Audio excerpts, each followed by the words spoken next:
Pinabulaanan ni dating Senator Antonio Trillanes na binisita at nagsagawa siya ng welfare check kay dating Pangulong Duterte sa International Criminal Court Detention Center sa The Hague, Netherlands.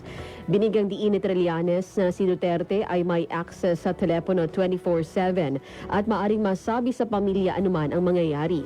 Kasunod ito ng paghain ni Senator Robin Padilla ng resolusyon sa Senado para imbestigahan ang katungkulan ni Trillanes na magsagawa ng welfare check sa dating Pangulo.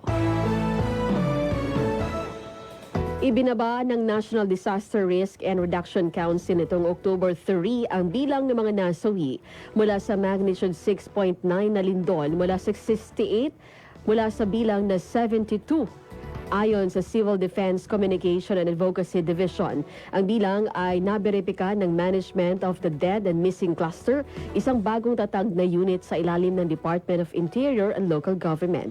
Nasa kabuang 80,595 na pamilya o 366,360 na individual ang apektado.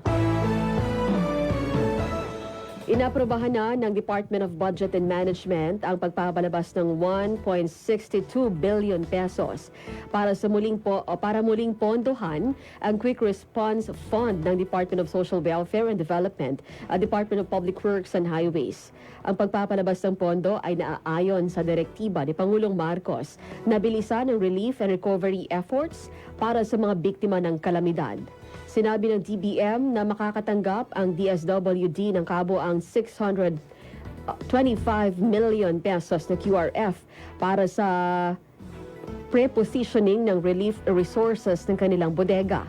Ayon naman sa ang DPWH naman ang makakakuha ng kabuang 1 billion pesos para i-cover naman ang third replenishment ng built-in QRF.